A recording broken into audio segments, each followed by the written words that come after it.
Hey everyone.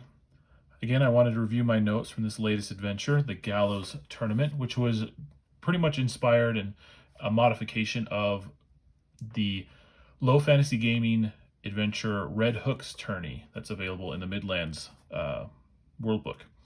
Love that adventure. I've always wanted to run it, so I decided to run it within Alf Marches. And so I've taken some of the notes from there and then tried to distill it down into a couple pages.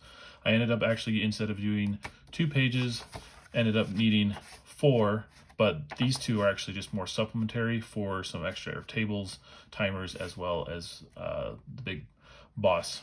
But I'll get to that in a second. So essentially what I've written out here, instead of a scene by scene, which is what I did in our last venture, I essentially wrote just the general goal, which is to find the amulet of Fenrir and survive. And then I wrote down the possible locations, which was in the underwater in the secret passage, in the library on some shelves, in the display hall, or in the master bedroom in Venisteri's hands. And so I kind of just rolled it to myself, played it off to see how the adventure was going to go, and used it to kind of judge where it would go or roll randomly. Ended up being in the underwater in the secret passage.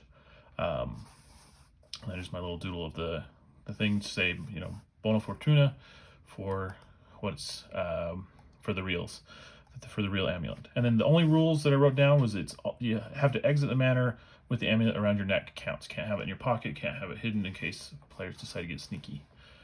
Then we've got here my map, which is kind of just my flow chart of the adventure. I shared a picture of this earlier without my little notes, but it was just connecting all the individual rooms in case I needed to refer to it and what they were, because I was referencing them off the VTT, and I needed to just remember what is what as they went through each room.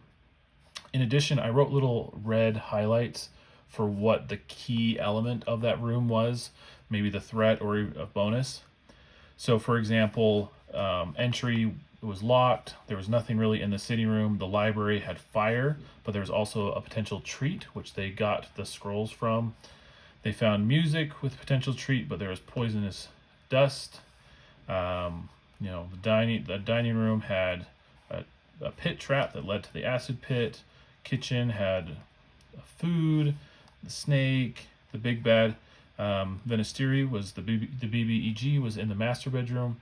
Secret passage had fish, things like that. And so I just wrote out my little highlights so I could visually see everything and what the adventure was going to pan out to be. I also had my flow of targets here. Started at 12. Once the amulet or the fire started, it would bump to a 15. And if both the fire and the amulet came in afterwards, so it would bump to an 18. They actually ended up getting the amulet on the last round of the session, so I didn't really bother with this. So they only just kept it at 15. But this gave me a really clear flow of at what point do I bump the target up as the adventure ratchets up. Then I've got here my actual room list.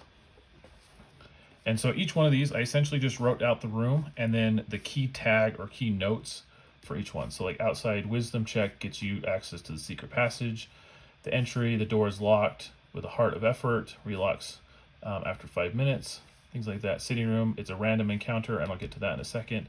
Poison darts, fire pots, and then it ends up with a D10 world timer. Then you get spell scrolls.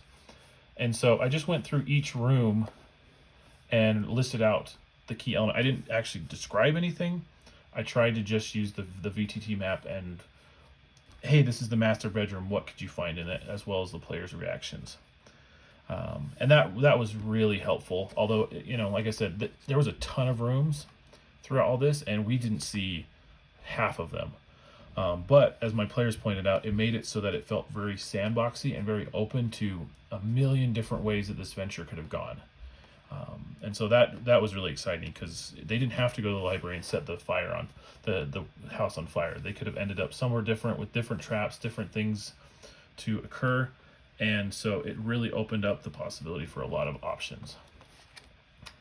Then coming back to my other pages, what I've had here is I have Venisteri, my big thief boss kind of thing, and her notes, and I took up the whole page to do it. And so for her, I took some elements from low fantasy gaming, but kept them within ICRPG. So I had like my 3 hearts, my 3 actions. They actually ended up removing one of her actions by using some incapacitation damage and normal damage, whatever. She's got her bonuses, her basic actions, and they're pretty beefy, you know, stab, judo, acrobatics, things like that. But then you got to the tricks, and this is actually something that low fantasy gaming does really well. And they actually include, hey, this boss or this enemy has this this kind of collection of things, and they can use any of them a number of times in the combat. And I know other systems use that too, but I really liked that, okay, here's 10 different potential things that she could do, and it's up to the narrative of the moment. And then all you do is just mark off, okay, in this one combat, I'm going to mark off 1, 2, 3, and that's how many tricks she ended up using. So, for example, she ended up using Hidden Blade once, then she ended up using the Smoke Bomb once, and then she ended up using, let's see, I think she ended up using Blind Sense just on her own for some things. But then I also love that low fantasy gaming also includes pretty much every enemy has some form of like a critical thing. So if she rolled a 19 plus on her damage, she would have disarmed whoever she's dealing with.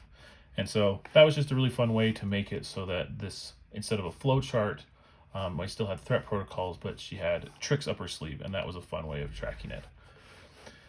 Then I had random encounters, and they're not like full-blown encounters, they're just elements that change up the scene. So for example, thieves show up, they rolled that, and all of a sudden D4 thieves appear. How that plays into the encounter, it's just another element. One thing though that I really had enjoyed was the very first one that they rolled was a number 10, which was a giant spider. They dealt with that right off the bat. And then they encountered another room that had a random encounter, and I had actually listed those in my list.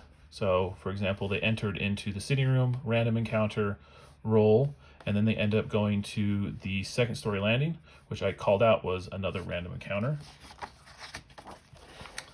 And they rolled another 10. And so I asked them, do you want to go up to 11 or down to 9? And then they chose 11, and so they got poisonous gas.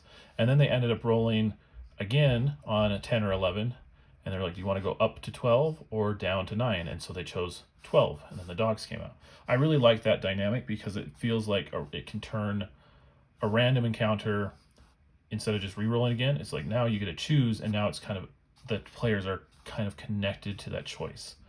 It's still random, but I do enjoy using that if they roll something that I've already rolled on the table so that I get something different every time.